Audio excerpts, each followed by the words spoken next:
BSing with Who? BSing with What? BSing with Sean K. BSing with Who? BSing with What? BSing with Sean K. BSing with Who? BSing with What? BSing with Sean K. BSing with Sean K. Welcome to BSing with Sean K. I'm your host, Sean Kneese. For new listeners, what I do is I interview people who are outside the box in one way or another, sort of going against the current and either thinking for themselves or doing their own thing. And I've had a lot of artists and musicians, poets, people like that on my podcast, but also people that have perspectives that are sort of outside the mainstream or perspectives that aren't exactly heard in the mainstream media very often. And for this episode, this is episode 65, I'm going to play you a conversation I had with a YouTuber, Grappling Ignorance. And a lot of his videos, at least his early videos, dealt with atheism and religion, and since then he's talked more about politics. He's also a spoken word poet, and he posts a lot of his poetry on his channel.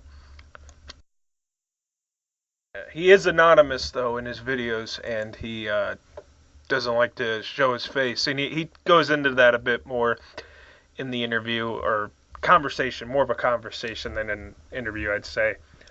And I'm going to play you one of his poems at the end, because it's only 2 minutes. It was a pretty long conversation we got into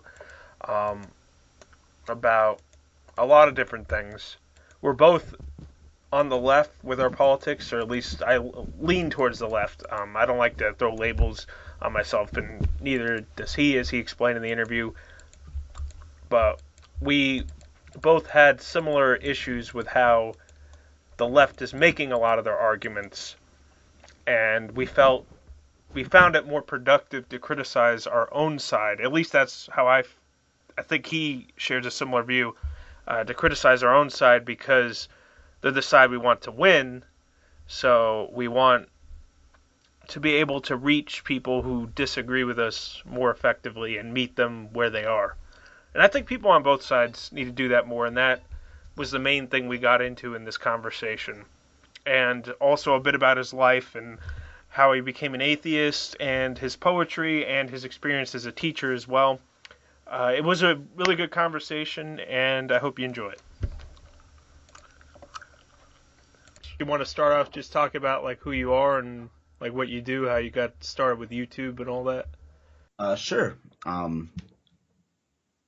It was, I guess about 8 years ago,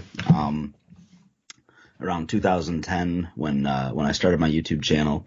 I began mostly starting with topics about atheism, when that was more of a blossoming conversation in the earlier YouTube days, and went on to, as I continue to contribute to YouTube today, I'm still talking about that topic occasionally, but also I post writings of poetry, short stories, video essays, I suppose, topics on education and things of that nature. So I branched out a lot more since the early 2010s, and that's what I do. Yeah, so I've seen some of your poetry on there. Has that been like a main thing you've been pursuing, or like doing spoken word or whatever? I guess I've always enjoyed writing some form of poetry since I was a little kid, but it's something that I suppose around 2013, 2014, I started posting more of it there. It's an interesting avenue. You never know. You can't please everyone, I guess, especially on the internet. One of the highest compliments that I can get on those kind of videos are when people say, I don't like poetry, but I like yours.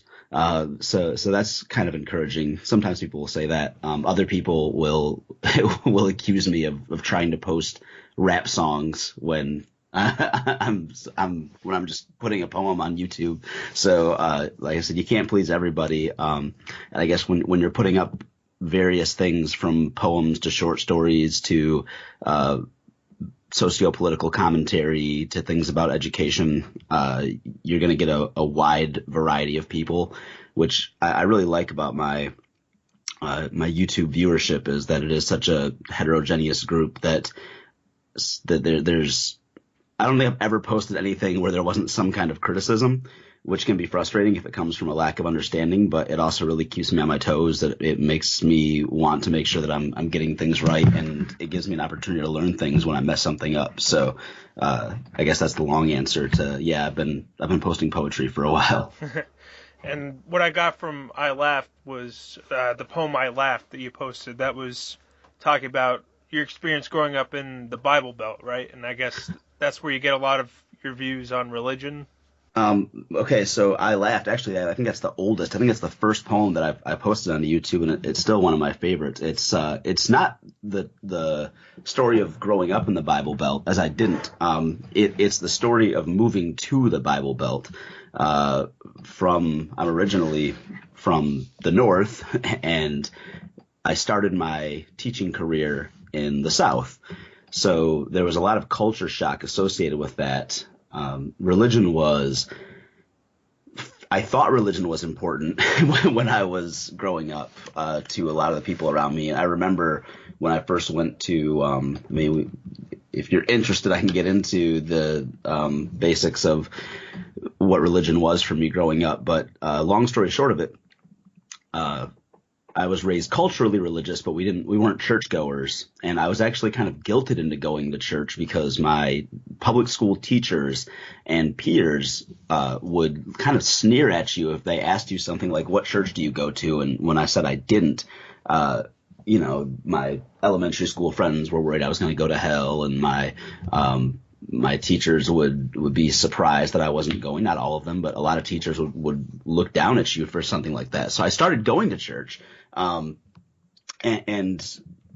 found my way out of it. But yeah, so going from that, I thought that religion was important there until I moved to the South, and then I found out how comparatively much more important it was for people in the South. Overall, living in the Bible Belt, living in a very bucolic area where religion was extremely important, and being a non-religious person in such a religious part of America was extremely challenging, and YouTube was very therapeutic for me at the time. So that particular poem, one of my oldest and favorites on YouTube, is about that experience of moving there and realizing how serious people take religion there, and unfortunately how they view somebody who is non-religious and how seriously they take that. Yeah, it's interesting. You mentioned like a place in the North outside the Bible Belt being like that. Obviously not to the extreme of the Bible Belt, but yeah. I originally, even in New Jersey, the town I originally lived in, New Providence, I had like a strong Presbyterians kind of ran everything in that town. Like they kind of banned alcohol from the bars and everything, and they kind of would, be like, "Oh, why didn't you go to church? What church that thing you're talking about?" So it's interesting how there's areas like that everywhere, even outside the Bible Belt. Yeah, I think it's natural for so many things for us to want to compartmentalize and to break down things into categories. And we say like, the North is this way, or the South is this way, or out West or the East Coast, it's like this. Or on an even bigger scale, we'll say, well, in Africa, it's like this. Or in America, it's like this. In the United States, and no one person I've lived in technically 4 different states, and I wouldn't even be prepared to try to explain to people what it's like in the United States, like overall, because I just don't. There's such a breadth. You really have to be very well traveled to grasp that. But it does a disservice when we do that with our brains. We let ourselves say like, oh, the North is this way and the South is this way and people are this way here. When you're talking about just the complexities of an individual person, let alone those individuals contributing to a culture. And like I think you used a good word saying that there are pockets of different kinds of groups and different ways that people interact. So that experience has shown me that there's some significant cultural difference to be considered, but there were also pretty religious pockets of people where I was originally from, just not the same level that I was kind of gobsmacked by when I came here. And was it hard doing YouTube when you moved to the Bible Belt, like putting your views out there and everything? Well, yes and no. In a way, it was like I said, it was therapeutic. It was so important for me to be able to do that. And I met some awesome people who are still some of my closest friends today. Unfortunately, they don't live close to me, at least at the present moment. But I've gotten to know several people through YouTube that I have had the pleasure of meeting in person and on multiple occasions. And that was great. It was such a positive thing for me. I am technically on my third YouTube channel as of I think 2011, fall of 2011. My original YouTube channel was I started it when I was in college, and it was just like to have a YouTube account, and it had my name in it. And then I realized that I probably shouldn't dox myself, and had another YouTube channel, which was like the unthinkable happened. And this is when I wasn't posting anonymously, and a student discovered it. So a student discovered me, one of my Southern Bible Belt Bible thumping students discovered one of my YouTube videos, thereby discovered my YouTube channel, which spread kind of rampantly through the school and got to administration, and I had to delete that channel. And it was with much hesitation originally, and through some discussions with the friends that I had, it was a very tough time, but I decided to come back and start a third channel where I was posting anonymously with at least plausible deniability. That all happened in a relatively short amount of time, and it was at a time where YouTube was so important to me. But yeah, so that had to happen. So in a way, as far as providing the content, it was very important to me. And when in your daily life you're kind of assaulted with these things, when people genuinely just assume that you're a bad person for disagreeing with them on theological perspective, to just be able to vent that, to just be able to talk about what that means and to present arguments against that, and to have the discussion. Growing up, it wasn't a discussion. It wasn't a question. It was just like, yeah, this is the way it is. Religion is just considered to be true. And for a lot of people, I think it still is. A lot of people never question it. They don't have the luxury of questioning it. It's just a truth. So to be able to do that was really important. Having your job at risk or having it impact your job, that was the tough part.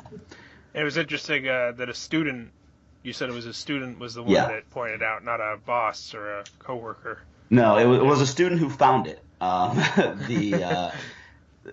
Several of my teaching peers that heard about it approached me, and the ones who cared about me approached me and talked to me about it and suggested, hey, you need to take this channel down before administration can investigate. You need to do whatever you can. If there's no way of like figuring out who all of your students are on YouTube and their parents and blocking it out, you need to find a way to do this. The ones who didn't care about me and were, if they weren't out against me for being some random northerner that wasn't in the good old boys club of this small town, they either would just get very awkward and silent with me, and a lot of students were the same way. It was very difficult. But by the time that administration did approach me about it, I was able to say that, look, I have already gotten rid of the channel. I've taken it down. I was able to take their advice and put myself in the best position possible to keep my job. So were you raised with, I guess, pretty much the same beliefs as those people in the Bible Belt, or was it a little bit different what you were taught? Yeah.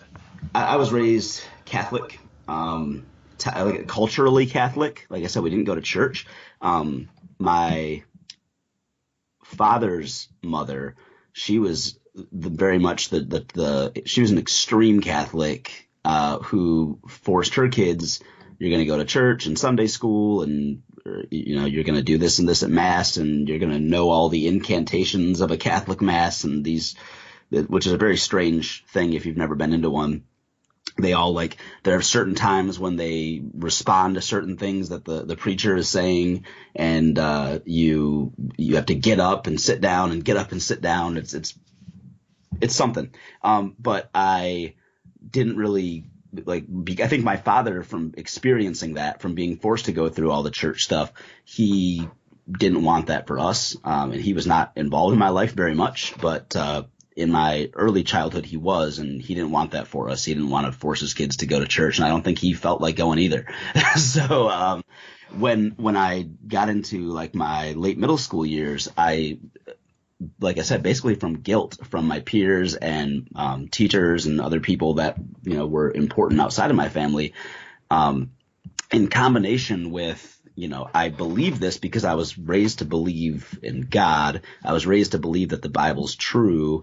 I was raised to have this cultural respect for religious traditions. Jesus was very much, it's because it's Jesus's birthday. That's what Christmas is all about. Stuff like that. I started taking myself to church, but the church closest to my house was a Methodist church. So I didn't really pick based on, hey, I'm going to evaluate all these different denominations, and then I'm going to go to the one with which I most agree. I just went to the church that was closest, and I figured I was going to be able to save my soul doing that. So that's where my kind of religious background came from, was the cultural part from my family, and then between late middle school to late high school is when I was going to church on my own and reading the Bible and listening to people's interpretations of it and having conversations with other people. And then early college is when I was able to, you find that when you finished reading through the Bible and you're having conversations with people and you're encountering people, that was through YouTube, was kind of the first place that I started hearing the argument that, hey, maybe that's not true. And it was really the first time, other than edgy middle school atheists who are also yeah, we should smoke because everyone's going to die anyway. So those kind of people that I kind of thought were just taking a position of atheism for the sake of being edgy. Apart from them, I never experienced that perspective. So the combination of actually, and a lot of people will say this, a lot of atheists will say this, if you want people to deconvert from their religion, get them to read their holy text.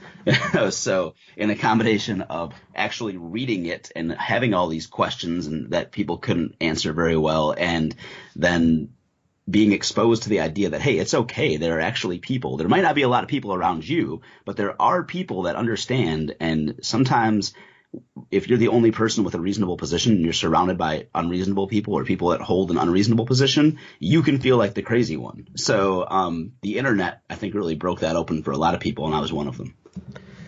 And was there one memorable moment where you just really realized this is all bullshit and full atheist? Or I can't say that I had a single epiphany. I think it really, and I think this is true for many people, it was more gradual.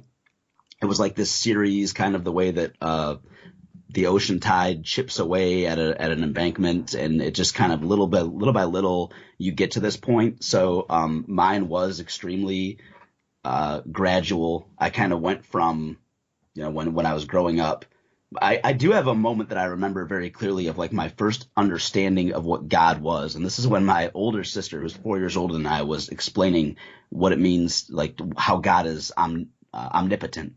And the way that she explained it to me as a very young child was that if God wanted to knock you over and make you scrape your knee on the cement right now, he could do it.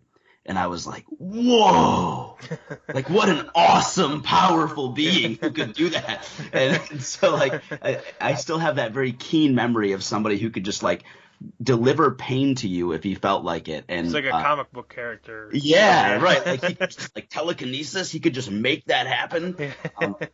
And that's how my childhood mind understood it. And so I went from like that, because when when I was a very young child, if like my older sister or my mom or my dad or somebody told me something, it was just true, right? That's just true. Why would they lie to me? Or why would they tell me something that's not true? And then going from that into the studying of it itself, and then studying your way out of it. So having like natural questions, like you don't have to get far into the Bible to start having questions if you're looking at it objectively. And having been, it's very strange when you grow up in a religious culture without going to church and without going to Sunday school. A lot of people just assume that you understand these things. They assume that you know these things. They assume that you've read the story of David and Goliath, and that you know these religious stories that are in the Bible, but you haven't necessarily read them if you haven't been in a household that taught those to you. So I was really kind of hungry to catch all these references that I've been missing. And I went into it wanting, just expecting to believe it. I wasn't even reading these things or studying these things or having these conversations to find my way out of it. I was trying to do it to find my way in. But you get like 2 or 3 pages into the Bible and you're like, wait, what? Like, why is God asking questions? Like, shouldn't he just know things already? And it's just, this isn't the omnipotent, omniscient person that was described to me if he has to like ask Adam where he's been and stuff like that. So I hope that's not too long of a way of answering your question. Oh, no, but no. As far as like having an immediate moment where I worked my way out of it, it didn't happen. But I did go from like, I do remember when I didn't really understand the difference between atheism and agnosticism. Like I was an agnostic for like a week where I went from like being religious to like, I'm not so sure about this, but I don't really want to like commit and say that I'm not sure because that would be arrogant. And then I just kind of realized that, I don't believe this anymore. And now it's just a matter of reasoning why and articulating it better. And I let go of the softer label of agnostic. Yeah, and I guess it's like, why did he need someone else to write through him too? Why couldn't he just, make? Oh the yeah, himself? all kinds of things. Like once the cap is off, all these things start flooding out. Once you realize the possibility of like, wait a minute, maybe this isn't even true. All these questions that seem like common sense start flooding into your mind, or at least they did for me.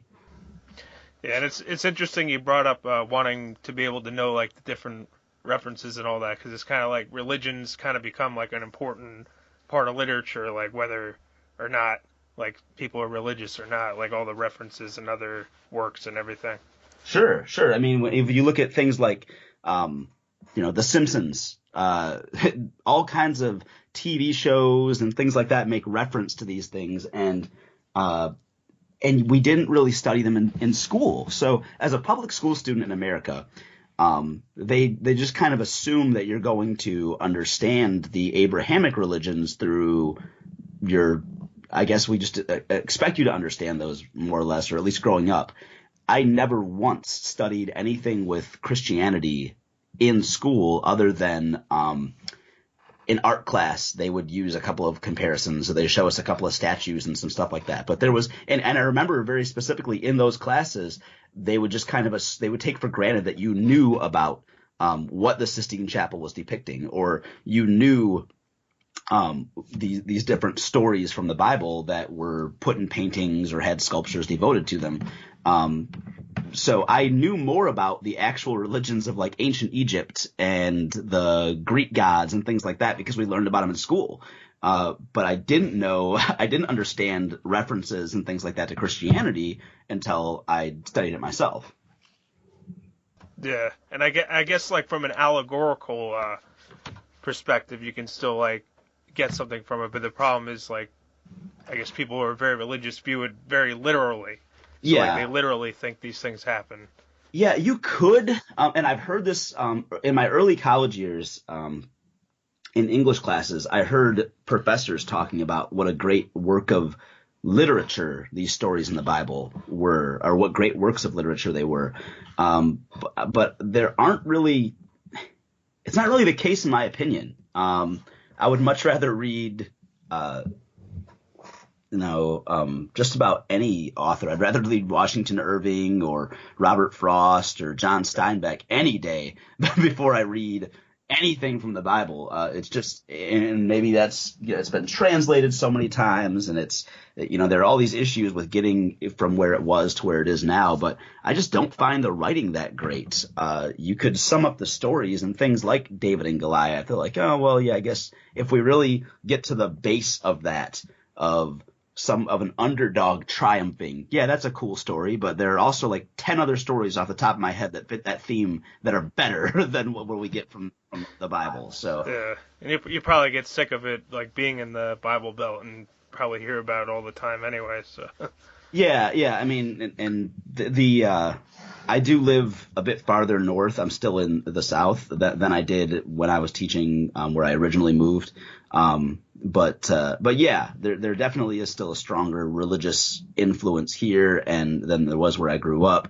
And a lot of people just, people take it for granted. They assume that everybody is their religion, or at least some strand of it. Whereas when I was living in the rural Bible Belt town of 5,000 people, it wasn't just that everyone assumed you were some strand of Christianity. Pretty much everyone just assumed that you were Southern Baptist, and if you weren't, then there was something wrong with you. So I noticed like your more recent videos, it's more political these days, like arguing with people politically and religion. I guess, and you were saying earlier, like religion doesn't have as much of a dominance, like at least on the internet, that it did like a few years ago. Maybe in a way, people are using politics as sort of a substitute for religion now. Like their group has all the answers, and I know you're more towards the left in a lot of ways, but you said you've been having a lot of disagreements with the way the left's making their arguments nowadays. Yeah, so a couple of things there. For me, it was interesting that I moved to a slightly more progressive area in the South. Like by Southern standards, I'm in a more progressive place now than I was where I was originally when I started my channel. And I kind of made that move as YouTube was making this move to where, I guess there was this golden age of YouTube atheists when we were all kind of covering the same things in different ways. And, for a long time, and I think there was value in that. And, a lot of religious people were making kind of back and forth arguments, and this was in the time when YouTube was actually conducive to like response videos, and there was some really good philosophical discussion going on, but it kind of got to the point where the things that, at least personally, and I think this is true for most of us who were doing this, I said the things that I needed to say, and I still will if something in particular comes up, but I also, at the same time that YouTube was kind of shifting away from that, I also moved to a different location, and then I don't really like talking about politics. I don't consider myself a political expert. I really consider myself more of a layperson whose interpretation of political action is more based on just kind of real life experiences. And I've met people from YouTube who watch C-SPAN for fun, and they really get into the stuff, and they just devour what's happening in the political landscape. But I have made videos that touch on at least socio-political issues and some things with politics, just when I have something to say, or when I feel that there's something frustrating, and if I can get some form of relief, or sometimes if I don't fully understand something, or I have a thought about something, I know that if I put it on YouTube, I'm gonna get everybody else's perspective on it. So even though people assume that when you say something and you put it on YouTube that you're speaking from as if it's from a position of authoritarian, this authoritarian position where you are saying something because you know it to be true. I'm okay with putting things out there that I'm thinking about and getting a variety of unique perspectives. So what you mentioned at the end there was, yeah, I politically, believe it or not, I'm pretty left leaning. I consider myself a left leaning independent, a pretty firmly left leaning independent. I don't really like putting political labels on myself or really labels in general on myself, because when you do that, you find yourself grouped in with a bunch of people. And I think when we do that, when someone says, yeah, I'm a Republican, all of a sudden other people, again, we get back to compartmentalizing things. People assume, oh, you're Republican. I know A through Z about you because this is how Republicans think about things. I think we're a lot better off just having conversations with individuals about what their positions are. And that kind of helps to sway the issue with labels. But because of language, it's a lot more efficient. We sometimes have to talk about things in terms of left, right, and things like that. So overall, yes, I'm a left-leaning independent. And when I'm consuming content, I tend to, because I'm already left-leaning, I tend to consume more right-wing content. I want to hear from the opposite position. I don't need to hear from the position with which I already agree. And I try to entertain and see things from the positions with which I disagree. I'm interested in hearing from at least somewhat reasonable people on the other side, because that helps me either understand their arguments and how I should respond to them, or it might change my mind. Whereas if I put myself into an echo chamber, I'm never going to grow. I might, find new ways to argue things from parroting what other people say, but I'm not going to have a deeper understanding of what those arguments are because I didn't think through them myself. So, on that same note, I'm not compelled to necessarily argue with people that I think are just obviously wrong. I don't feel like I have as much of a chance or will it be as helpful for me to be one of another million voices that are telling people, for example, that it's wrong to be racist, or that Nazis are bad, or that neo-Nazis are bad. That doesn't frustrate me as much, because I feel like, society by and large understands that. And I don't know that I can provide insight that has not already been provided on these topics. I think it has been pretty thoroughly covered that universal healthcare is a good thing. I had a video about that years ago. But that's just one example. I don't think of a video that I've made on something like that. Things that just appear to be common sense to me, that doesn't seem as useful. And it doesn't bother me as much that people disagree as people on my own side of the political spectrum who are doing harm to themselves, or they're doing harm to our side of the issue. So that keeps coming back to me in various ways as one of the more important things, as one of the bigger problems that we have right now. One of my recent videos was I think it was America's biggest problem, or the biggest problem in America right now, something to that effect. And it was talking about that, this lack of will to argue, and this lack of nuance that I think is really hurting the left, which we can get into if you'd like. But yeah, I think it's more important than anything that we are able, no matter what side of the spectrum you fall on or what side of the argument. I've also been an atheist who brings out, I have a video called "You're Not Helping," and it's talking about atheists who have gone too far and have taken their arguments to the point where you're doing more harm than good. And I think that there are far fewer voices that are actually on your own side, that are calling out your own side and saying, look, we need to scale back on this, or this isn't effective, this isn't working.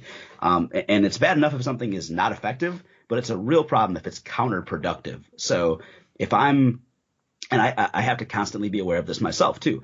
If I am a liberal and I'm making arguments in a way that is turning people off from my side of the argument, then that's a problem. I'm not just being ineffective, I'm being counterproductive if I'm driving people away from my own side. And I think it's important that we have the willingness to call each other out when we make those kinds of mistakes. And it's not and to not be insulted when someone calls us out. Yeah, because you want to be able to communicate with people who don't already share your view. Because Right. if you're only able to communicate your ideas to people that already agree, then that doesn't accomplish anything. Right. And I think that a lot of the It might left feel good, but it has been doesn't really doing- yeah. accomplish anything. Yeah. Yeah. Like, I have noticed that has, like, been a problem with, like, the left not making a coherent argument, even with, Trump, who's easy to argue against. I feel like they just focus on a lot of nonsense that isn't even that important. Like the whole Russia, I don't know what your view is on the whole Russiagate thing. I think they're wasting way too much time with that. And then, the way they kind of just don't want to engage with these conservative speakers that come to the campus, and they don't want to, refute any of their arguments. They just kind of want to shut them off campus and say, it's hate speech and all that. I just think that that's kind of hurting them more. Oh, it's horrible. Because then Yeah. the right can just say, like, oh, look, they're against free speech and everything. And then you made that movie about that video about Gavin McInnes, who's like a popular guy on, not necessarily the alt-right, but like in that spectrum. Yeah. And like not enough people are like debunking his arguments, really. Like, and they're pretty easy to debunk, a lot of them. It's just that the left's making it easy for him to just kind of make fun of them, and that side to just kind of make fun of them. Yeah, and I suppose so. In that particular one, it was about his 20 reasons why school sucks, and that was a example of a time where I'm taking somebody from the right who thinks that all schools should just be privatized. I happen to work in the field of education, so I happen to have a level of experience in that field where I do feel that there aren't people making this video. There aren't people having these conversations. Education in general is painfully under-discussed in the political climate. It hardly ever came up in the last presidential debate as far as like what should we do to help our schools. It just didn't come up. I listened carefully for it in all these debates. The closest thing we got was Bernie Sanders promoting free tuition to state colleges. But as far as like primary school and secondary school, like it's a non-issue. So that was a subject in particular where, people aren't really talking about this. So that was one. And I fear from what I see that from my own side of the political aisle, the left has basically won the culture war where we understand these certain things. We understand that so this is 2018. Over the last 20 years, we've come to a pretty clear understanding that things like racism are wrong. Okay, we've come to a pretty clear understanding that it's, and I'm talking about we like overall as a country, not hey, this gathering of people in this place who, this neo-Nazi group that apparently is representative of like 70% of the population, if you ask some people. As a country, we understand that these certain things are wrong, and because of that, it feels like the left in many ways has lost the will to argue. Like when that neo-Nazi is presenting arguments, is saying why they feel the way they do, we don't argue with them anymore. Yeah. We just call them names. We say, and let's think about that. Let's run it through a cost benefit analysis. Let's say somebody isn't like the blatant I'm wearing a swastika kind of person. Let's just say that they are an alt-right person and they are spewing very negative points, things that you consider to be racially insensitive or things that you consider to be politically incorrect or dangerous. Now, if your response to them is, I'm going to call this person a Nazi. Okay, let's assume that person is, in fact, a Nazi. Let's assume you're right. Is calling him a Nazi going to change his mind? Is calling him a Nazi going to change the minds of anybody who's listening? Is it going to change the minds of the people around him? Is screaming at him that he's a Nazi, is that going to help if it's true? I don't think it is. I think that if he already is comfortable with that label for himself, then you haven't done anything. You know, it's just like if you were to yell at me, well, you're a man. You know, you're just being really aggressive and telling me something and calling me a label that I already hold. Okay, that's you just called me that. That didn't advance anything. That didn't change my mind. That didn't help anything. Now, let's say that he doesn't consider himself a Nazi. Now you're screaming at him instead of you still haven't addressed his argument. You've just called him a label. You've put a label on him that he doesn't assign to himself. So again, that would be like if I gave you my opinion on why we should have universal health care and you screamed at me, well, you're a woman. You're being a woman. You're a woman. Like screaming that at me when you're just putting a label on me that I don't hold for myself. That is just going to be very strange to me. And because I already know that label doesn't fit me. So even if you really believe it does, you still haven't addressed my argument. And now I just think that you're weird because you're throwing a label at me that I don't assign to myself.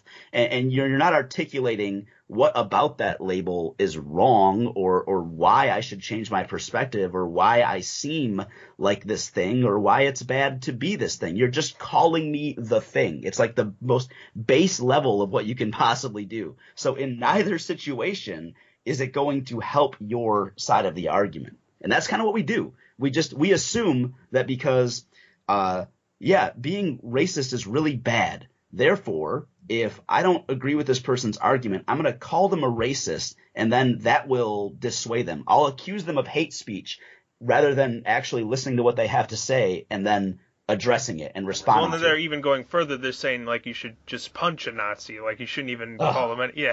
Yeah. Yeah, that's a thing. Like, and I see this. Again, in our because most of the people that I have as close friends are on the left, I have to be very wary of like the potential digital echo chamber, and it disturbs me how many of my peers on the left see that as like an acceptable proposition. And I have a fairly recent video called Cathartic Poison. And it's dealing particularly with race, but also just political issues in general, where it might feel really good to just really let it out and let these people have it. And whether it's you're from an oppressed minority group, or if you feel like you're just so much more virtuous than these people, to really rip into them about how evil they are and how terrible they are, that might feel good, but it's counterproductive. You're not getting not only are you not getting anything done, you're making your own side look worse. So you're making things worse for yourself.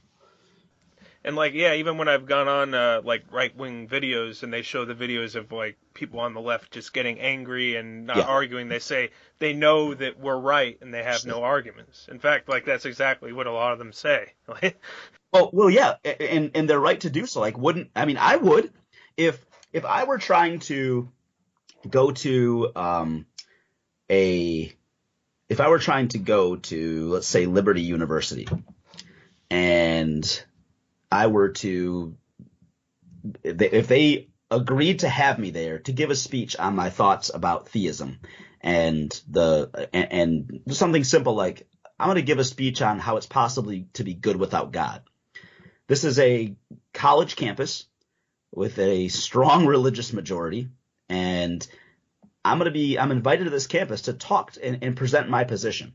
Now, if the students and the surrounding community protested me coming, accused me of hate speech, and refused to listen to what I had to say, and as I was approaching, if they just lined up and physically protested and didn't want me on the stage, I would consider that to be, okay, well, you'd rather censor me than hear out my argument.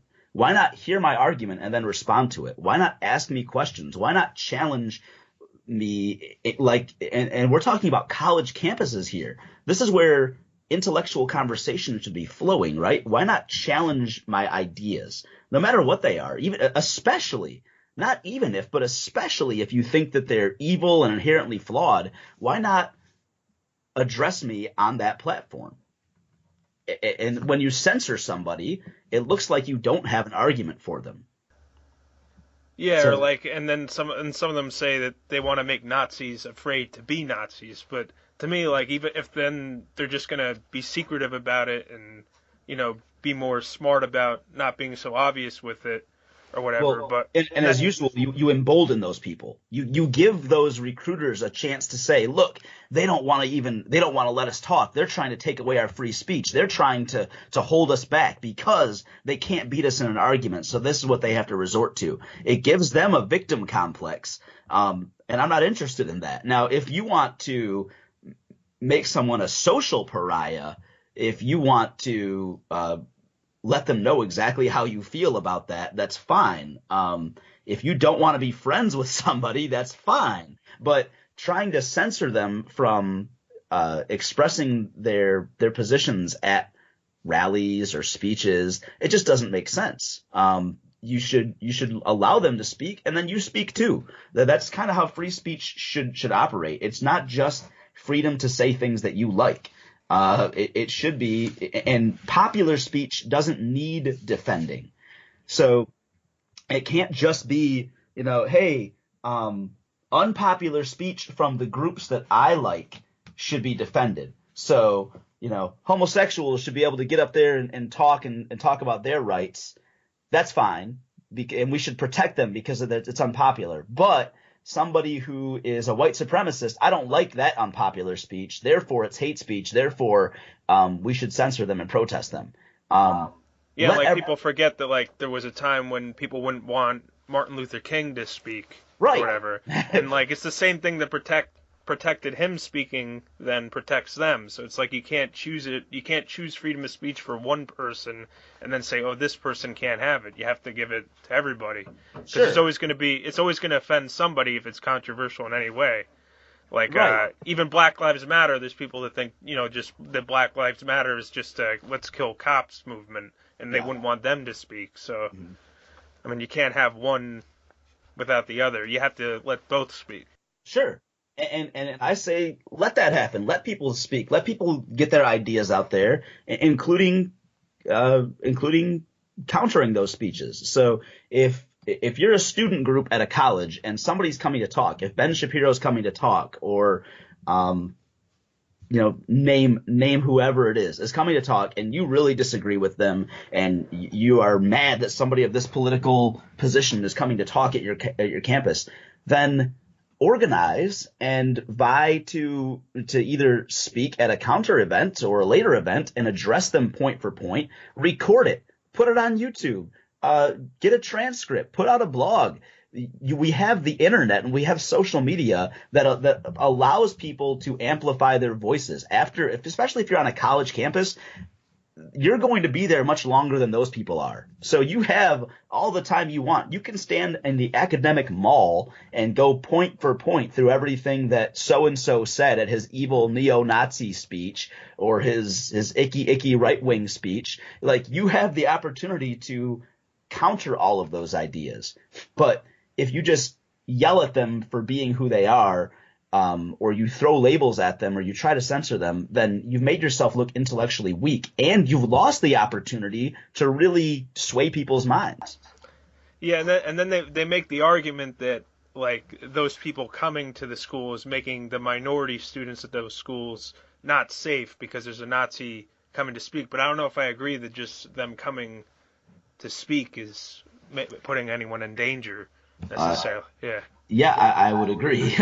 If people are coming and are attempting to do harm, if you have people that are threatening violence and they're saying, hey, we're going to come to your college and we're going to do this, that's one thing. But if you have somebody who's coming to give a speech, then no. And we need to get out of this concept. And again, this is bipartisan, but maybe it's because I'm on the left, so I hear more of it from the left, where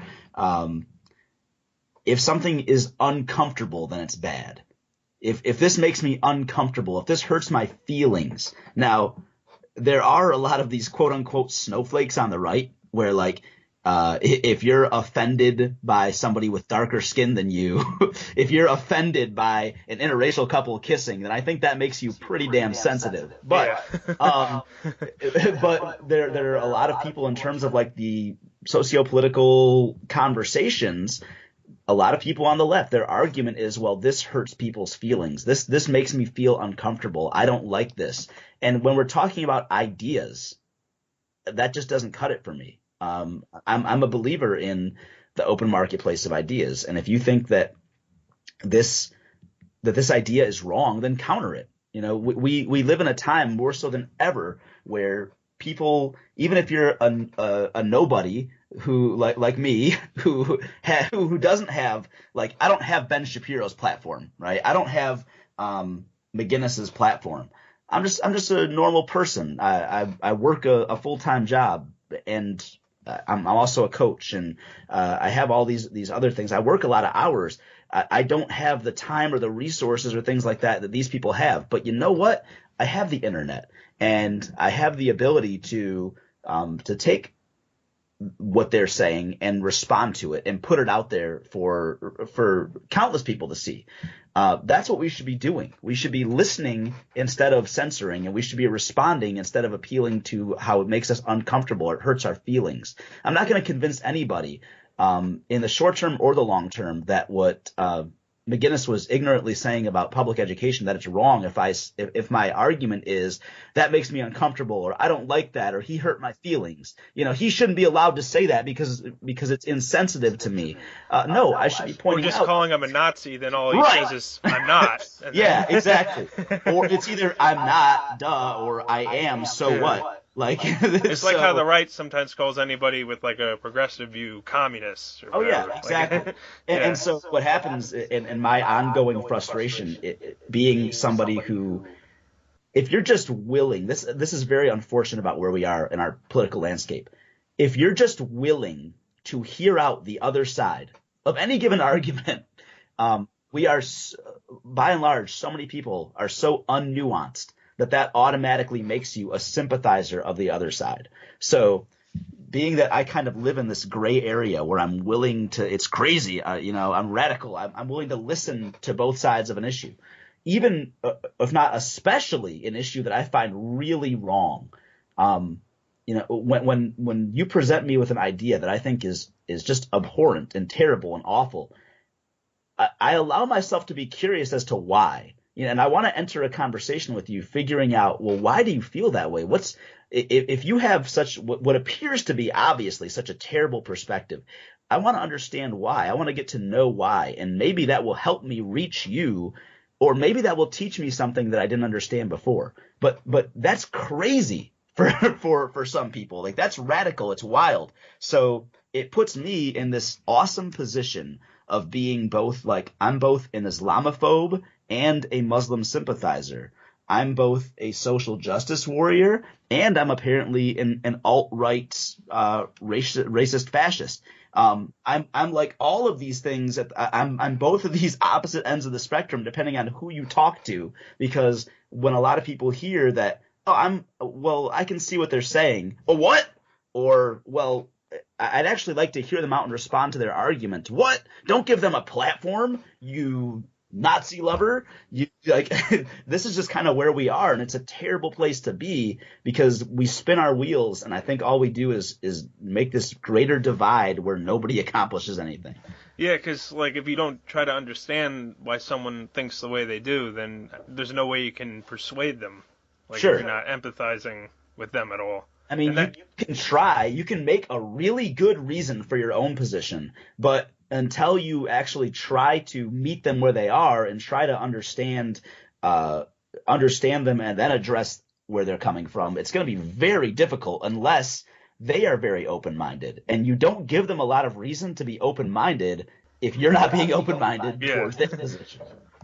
And that's my main, I think, problem with Antifa is that so many people are called Nazis now, and like what you said, like even listening to what one of those alt-right people have to say just out of curiosity to understand what it is they believe, then they'll call you a sympathizer. So then it's like Antifa could just like punch you then or whatever. Like, how do they determine who's a Nazi and who's not? Like, exactly. Yeah. So when it comes to like, and this is the danger of when you start labeling things that make you uncomfortable as hate speech, right? Because all of a sudden it's, well, who gets to decide?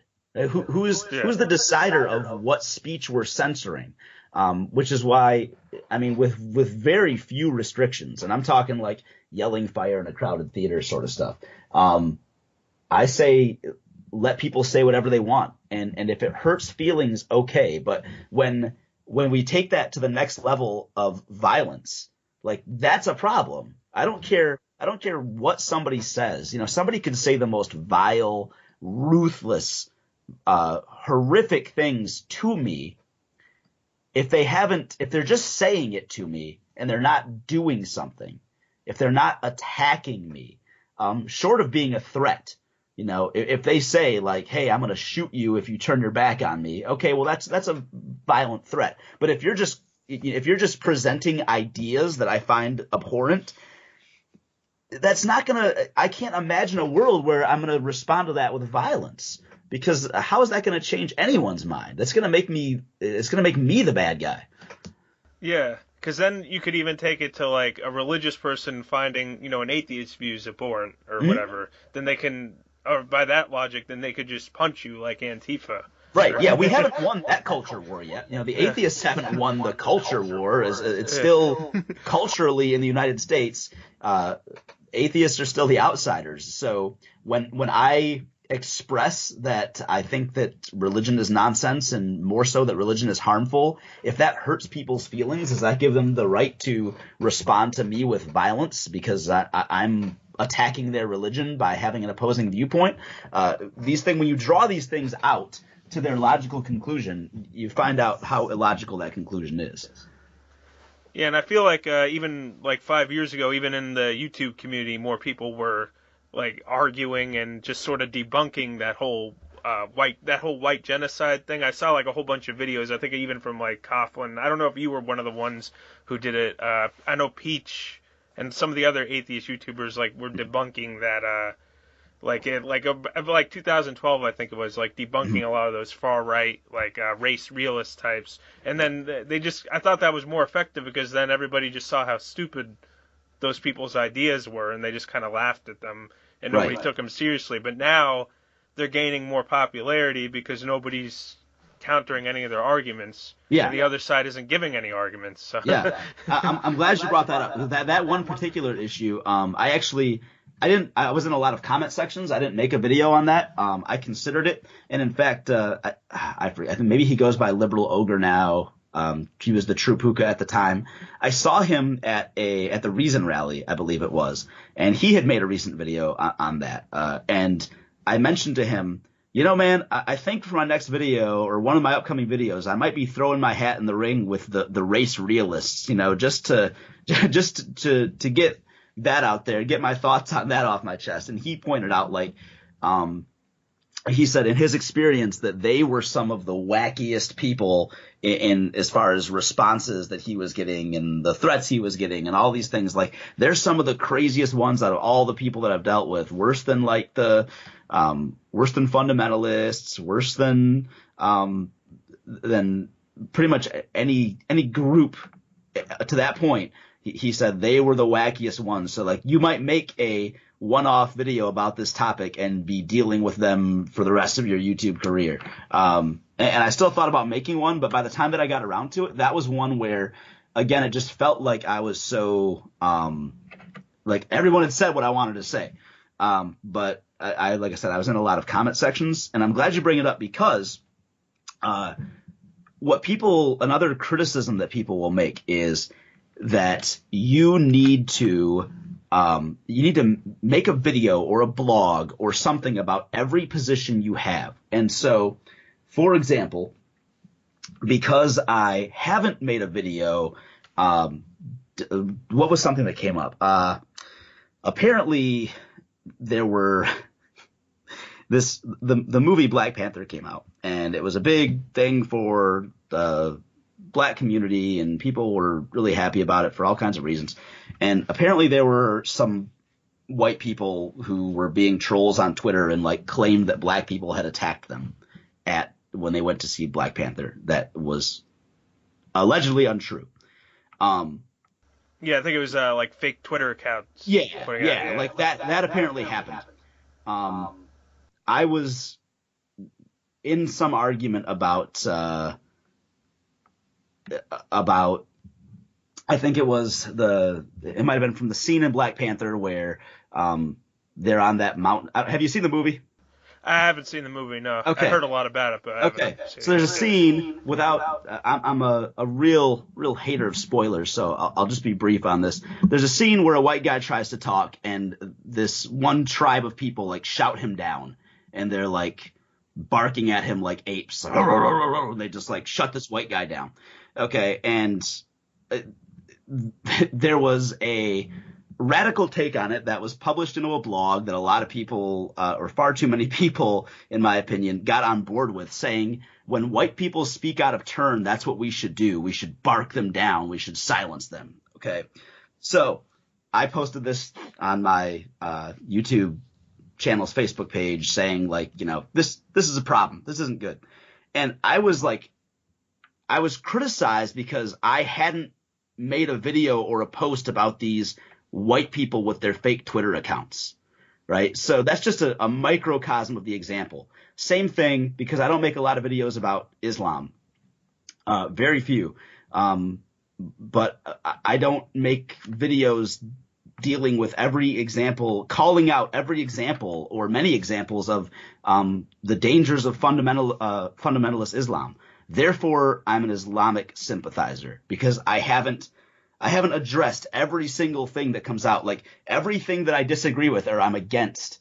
I haven't made that like clear. I haven't made a video about it, or I haven't gone on a rant about it, or a Facebook post or something. Like, so what do you need to do? Do you need to that would be a daily occurrence, right? Like every day I'm going to post 5 things that I'm against. I'm anti-murder.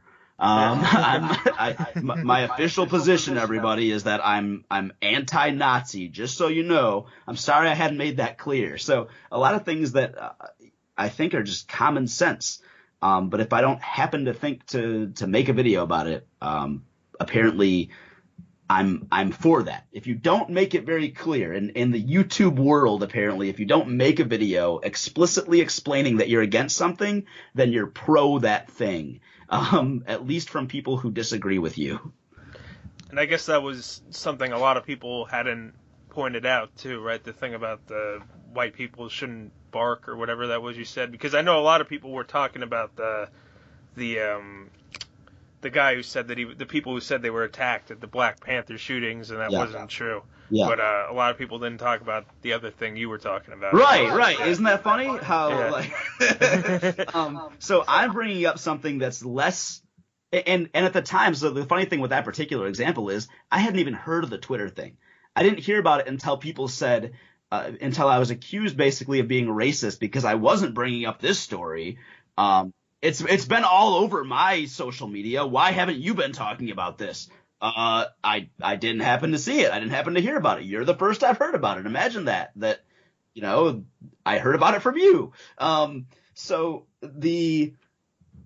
when I bring up the less popular thing, and I'm bringing attention to this problem, that's also a problem. That's not to say that these fake Twitter accounts that are trying to attack the black community, that's not a problem. It's not mutually exclusive.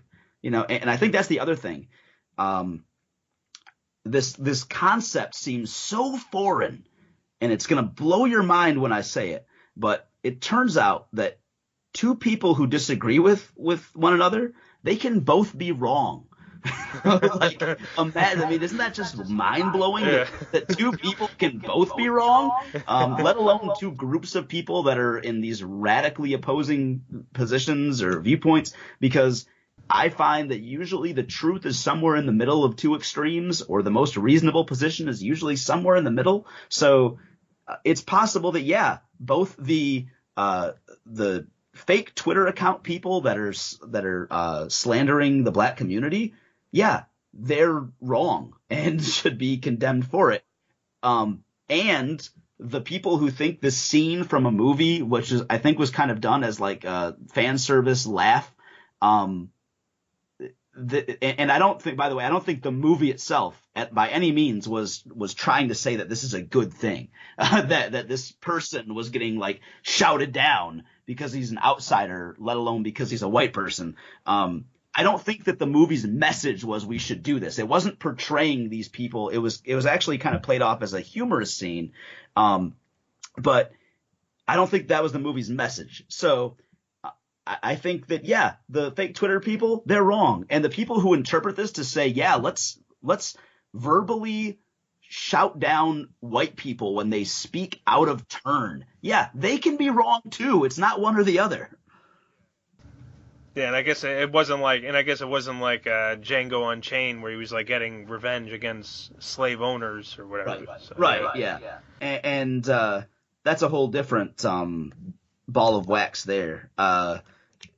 That movie is very cathartic, as is like Inglourious Bastards, and I'm a Tarantino fan. And in a way, Black Panther is kind of similar. All of those strains, they're somewhat cathartic and they feel good. They don't necessarily address they don't unpack the issues that we have. So, it feels good to watch Django Unchained and see a former slave go kick the asses of slave owners and just shoot up people and get physical revenge on the people who have been evil. That feels good, but that does not actually unpack the issues of slavery in America. That doesn't really help anything other than feeling good for the 2.5 hours that we're watching the movie. At the end of the day, we still have a lot of the problems that we have, and watching that might feel good, but it doesn't solve them. And I brought up with Black Panther, a movie that I've been looking forward to seeing for a long time. I've been looking forward to seeing it since Chadwick Boseman played that character in Captain America Civil War. I've been looking forward to it. Like, man, February 2018, it's so far away. And I was really excited. The director is Ryan Coogler, who I haven't seen anything of his that I didn't like. I was so excited for it. And revealing a bit of my comic book superhero nerdiness, but I was really looking forward to that. And then it got all hyped up as we got closer to it, and the black community was excited about it, about having all this representation. I made a movie about that, about representation for minorities in video games and movies and things like that as well. But it comes out and people are all excited because the movie features this portion of Africa where there's this really valuable resource. So they're all wealthy and royal, and that's the side that we get. And people get all excited, and I'm seeing all this pride about, like, yeah, I'm so proud of having African roots, but like, you're proud of this fictional thing. you're proud of it not because of like a depiction of reality. Like, when this film ends, Africa is still what Africa is, and I think that being proud of where you're from, no matter where you're from, is stupid. I think that pride should be reserved for things that you've accomplished. But if you're going to be proud of a place where your ancestors are from, it's probably best to not be proud of a fictional depiction of a part of a place where your ancestors were from. That just seems a little strange to me. So these things are, again, it's catharsis. It's cathartic. It feels good. It's like, oh, yeah, look at that. That's awesome. But it is fiction. And meanwhile, in reality, we have real problems to address. Yeah, I mean, I guess I see where they're coming from, because like even in the 90s, like when I look back at like movies or shows from the 90s, like it's a mainly white cast, and then whatever black or Hispanic characters on there is sort of like a caricature. Sure. Like even on Seinfeld, I think like the only Hispanic character I saw was like this woman who's a maid, and she was like this very, I mean, I liked Seinfeld a lot, but like it definitely didn't age well in those certain ways. So I guess being from one of those, I guess I could see why someone from one of those communities would like be glad to see more like I guess black roles or Hispanic roles, like that are non-stereotypes or whatever. Sure. I would to that point, and I agree. I don't have anything against somebody who's like happy to see people that look like them in different roles in a movie. And I don't mean to rain on that parade. I find it, and kind of what I pointed out in my video on the topic. As a kid, I had a lot of characters from movies and video games that didn't look anything like me, that weren't my ethnicity, or they weren't my body type, or they weren't my gender, but I looked at them as kind of role model figures, or they were more representative of me because they had the characteristics that I wanted to see in myself. And I was able to see that kind of representation. I feel more represented by a character who does the things that I would do in their situation than I do with, hey, that character looks like me. You said like Wesley Snipes' character, Blade. Right. Like Wesley Snipes in Blade, I loved as a kid. It was an important character in my childhood. Seeing that movie, and another thing, like culturally, I don't know what this says about us. Like, have we moved backwards? Because the public perception when Blade came out, it was a huge commercial success. It was a very financially successful movie. They made a franchise out of it. But nobody was, or the bulk of the conversation wasn't, look, there's a black superhero. Look at that. Look at Andy's black. Can you believe that? It was like, oh, this is Wesley Snipes in this movie, and he's a kung fu half-breed vampire who's cracking wise and kicking ass, and that was why that movie was hyped up. It wasn't this like race movement, like that just wasn't the case. And never as a child, or as a young adult, or as an adult, I don't force myself to see things through that lens where everything is about someone's color first. And in recent years, I've kind of been, people from my side of the political aisle have tried to force me to do that. And I've tried, just out of feeling like that's what I need to do. Growing up I was very fortunate to grow up in a very diverse community, with friends from all kinds of different ethnic groups. And we were all just people, like Bobby Goldsboro says, kids are colorblind. And that's kind of, even having a very racist side of my family, I was like immune to it. I was impervious to that because I grew up around too many different examples to disprove that. So as I got older, I just kind of always thought that's how it was supposed to be. You judge people by the content of their character. I don't need people to look like me in order for me to relate to them, in order to be friends with them, in order to consider them heroes.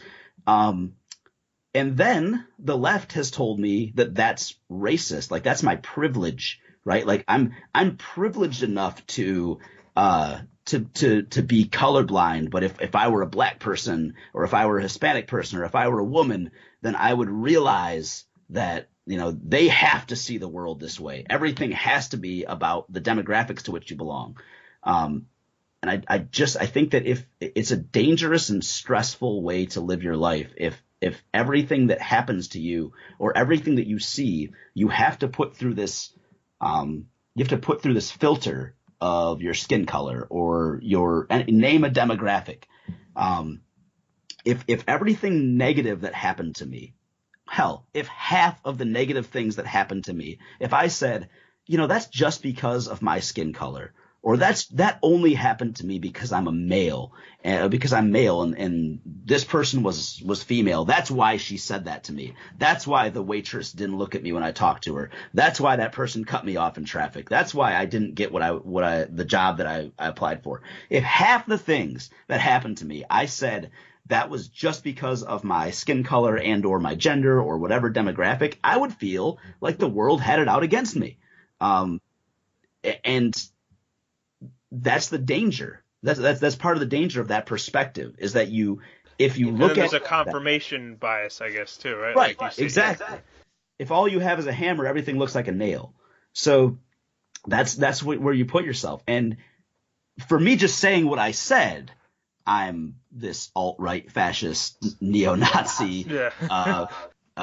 I'm apparently trying to preach to black people about how to live their own lives just because I have an opinion based on how I was raised and what reality has shown me. Reality has shown me quite simply that out of all the people I've encountered from all different walks of life, some of them are really cool. Some of them are assholes. Some of them, and a lot of them are somewhere in between. That's a radical racist position. And this is all relatively new, I think. Like, only the past few years, like, this is the way the left has been. I don't even think during the Bush years it was like this too much. I don't think so either. And I might be, maybe I was too young or focused on other things, or I don't know. But it does seem relatively recent by comparison. When I grew up, it was kind of just it was just a given that you judge people based on the content of their character. I brought up in one of these arguments that I was having, I quoted Martin Luther King about something, probably his quote about darkness cannot drive out darkness, only light can do that. Hate cannot drive out hate, only love can do that. And like the uber leftists that were arguing with me started mocking me for quoting Martin Luther King. Like what? That's a bad thing? Like quoting MLK or referring to what he was talking about? Like that's apparently some alt-right strategy or something. Like they're like, oh, we got him. Look at him. Now he's quoting MLK. Like what world am I living in where judging people by the content of their character and driving out hate with love and not stewing in hatred? Like these are, I thought they were common sense, but apparently they're like comically poor ideas. And of course they don't articulate why. They just mock you for doing it and call you a name and then move on.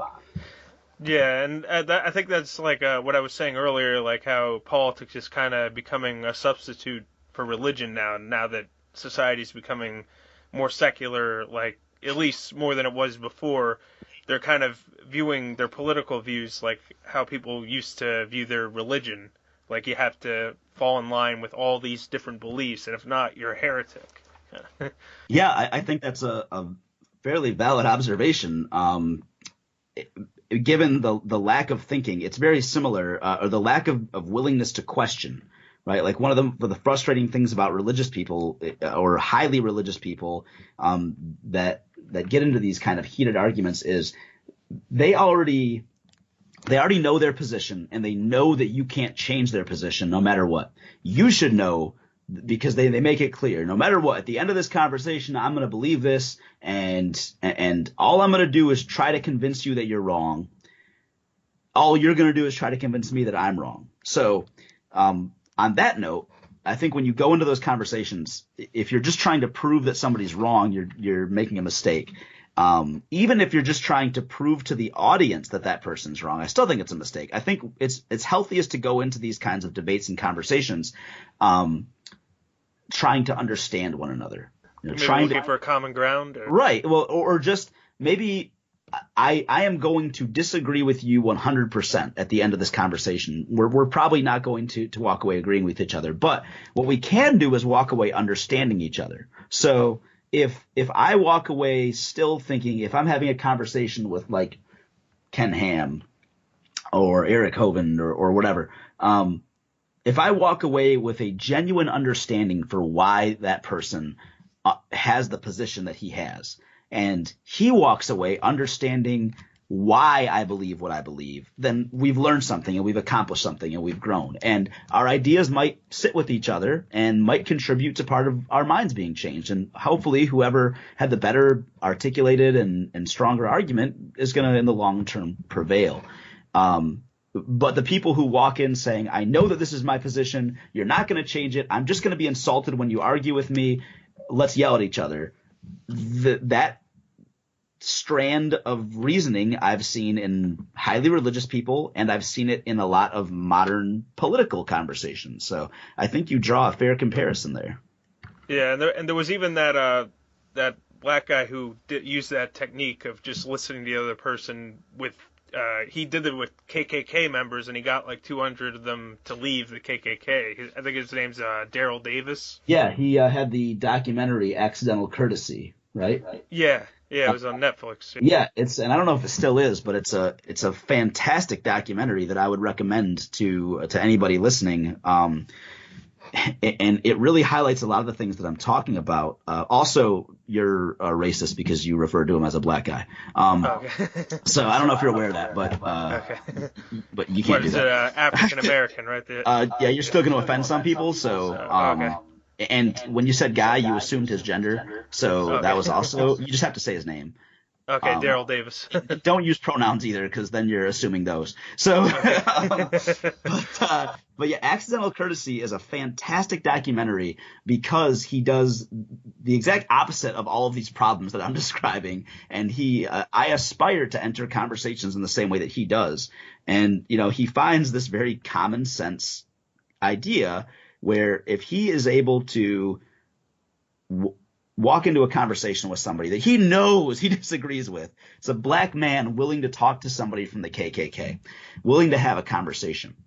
And he enters with seeking to understand their position, not to necessarily change their mind, but he wants to understand what's making them tick. Why do you feel this way? And just by doing that, just by being the bigger person and entering a conversation with an open mind, you automatically give yourself a chance to open the minds of the person with whom you're just having this discussion. You don't do that by screaming at each other. And in that documentary, I think it's the most important scene in that documentary, but it's the hardest for me to watch, is when he's sitting in a bar. I think he's in Baltimore. And this was after the recent protests in Baltimore. He sits down with a person from the KKK and has a conversation with that person. And that's what a lot of the film is highlighting, is the conversations that he's having with these people. And they have a fairly reasonable discourse. And then he invites a couple of the people, the black citizens who were in these protests. He invites them to sit down and have a conversation with him. And they're angry at him for having conversations with KKK members. They're angry at him for talking to the side with which they disagree. And instead, so he's not marching in the streets protesting in Baltimore because they think that's not only the best way of going about it, but that's the only form of activism that they're going to respect.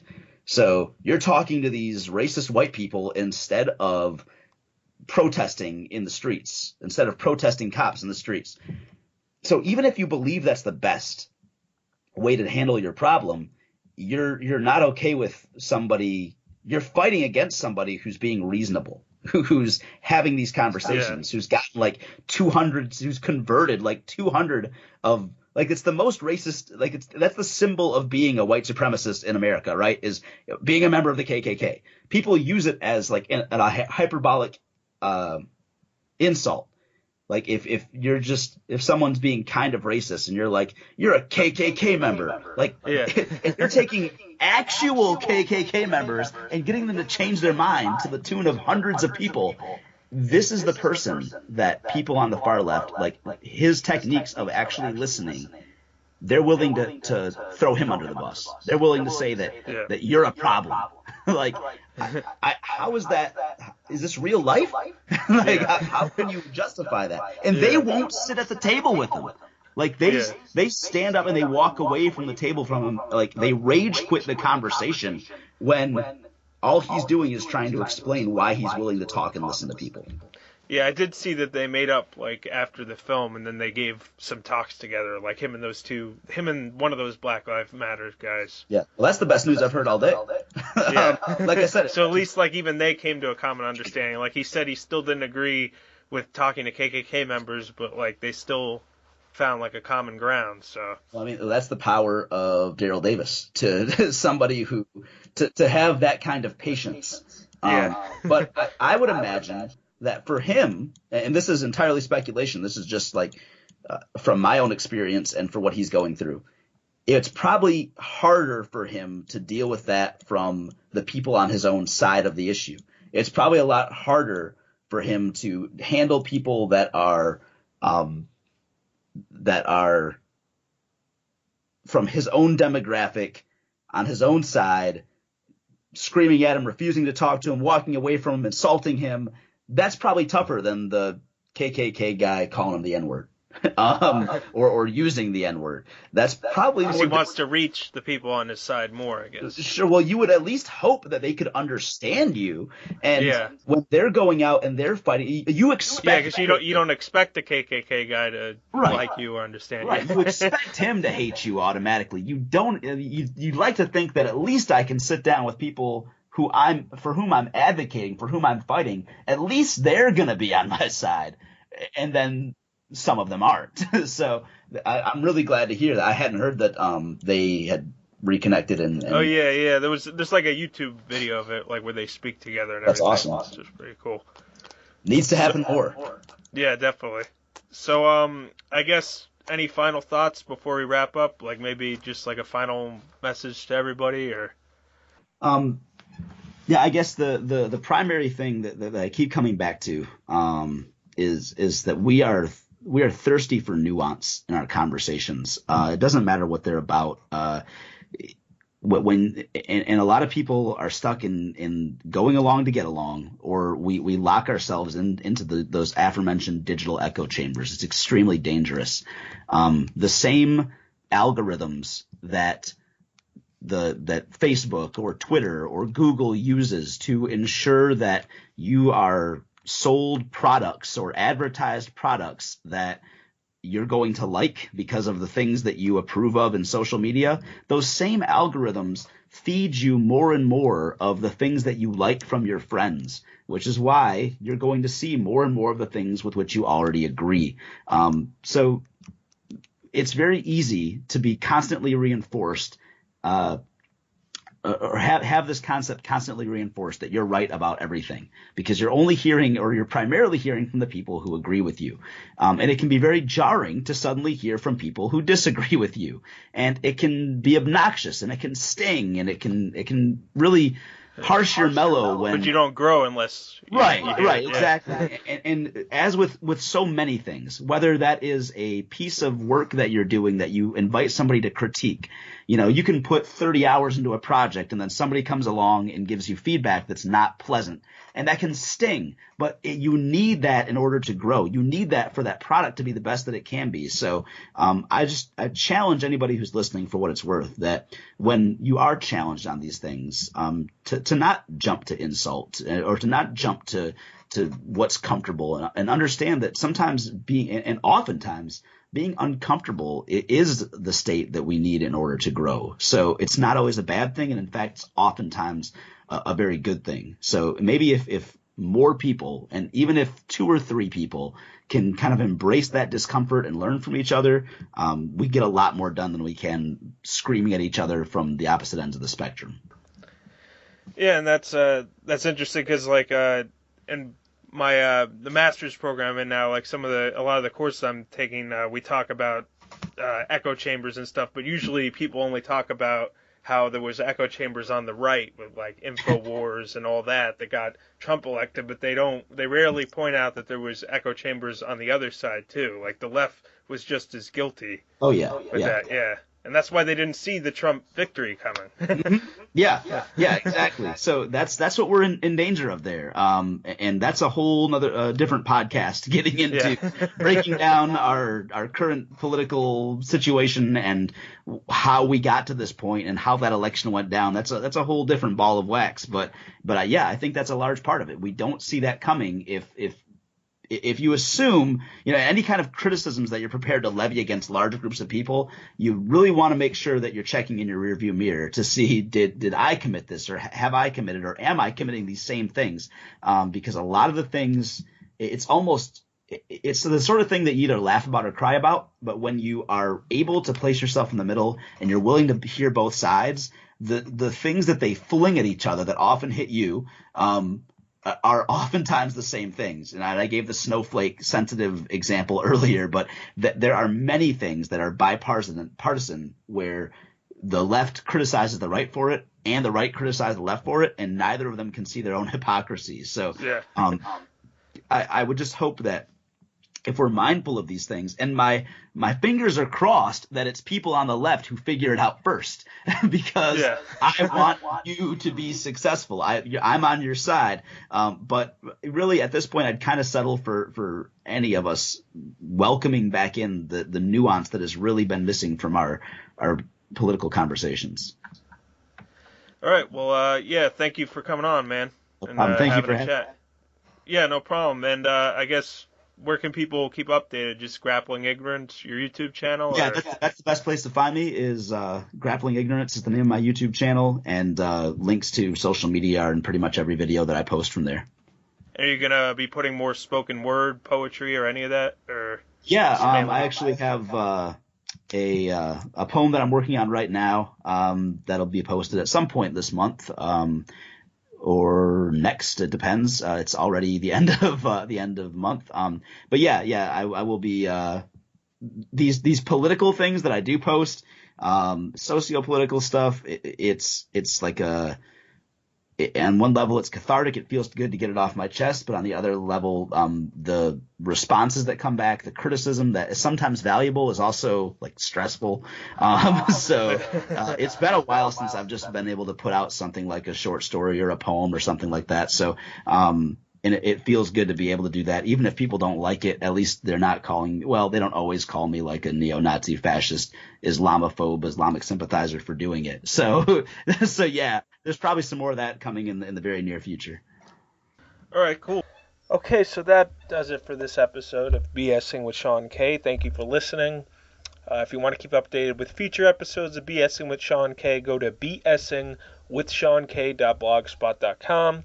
And there's a link to my Twitter, my Facebook, my YouTube, and my RSS feed and everything else. You can also subscribe on iTunes and Google Play. And like I said, I'm going to play one of his poems, I Laughed. He talked about earlier in the interview or conversation. He talked about it. It's about when he first moved to the Bible Belt, and I guess just what he was observing when he was there, and I guess his experience as an atheist when he moved to the Bible Belt. So anyway, here it is, and I'll catch you on the next one. I moved to the Bible Belt and had to laugh. I laughed when I drove through the cotton fields, searching for a radio station that didn't sing Christ's praises over the airwaves, as if AM and FM frequencies are better techniques for spreading the gospel than just letting that God tell us himself. It turns out that self-advertisement works better when the self part exists. I laughed when I drove down a street with more churches than houses, a speckled string of multi-dimensional worship, 46 churches claiming divine foundation, ignoring the obvious segregation, 46 ways to read the same damn book to reach the same damn destination. I laughed when I saw books of Christian propaganda on the shelves of public classrooms. I laughed when I walked through a parking lot seeing decals of a dead man with thorns on his brow and outlines of silver fish tacked on the backs of luxury sedans and rust bucket trucks alike. I laughed a little softer when they woke me up on Saturday to play their word games in their church clothes, hoping I'd smile and nod at their little pretentious pamphlets, then watch their shiny shoes run away when I started talking back that day. I laughed softer still when a child who used to greet me with a wave and smile turned a cold shoulder when she learned I didn't believe in the fairy tales she was raised to worship. I laughed very little when the biology teacher told a student that snakes didn't have legs because God was punishing them for the devil's stunt in the garden, as if the snakes committed the crime, or as if God wouldn't know that an ounce of prevention's worth an eternity of punishment that can't be cured, only treated by a steady regime of religious guilt cleansing. Just another dollar in the coffer, please. I laughed at first when a woman at a party told me humans can't come from monkeys because we still have monkeys today. I laughed heartily, impressed by her stern composure to not laugh back, despite the essence of her own hilarity. My laughter faded when I understood she wasn't joking. I laughed because this little town with an entire church for every 100 people was a humorous parody, the perfect substance of a colossal joke. It wasn't until I finally accepted that I was the only one who knew the punchline that I cried.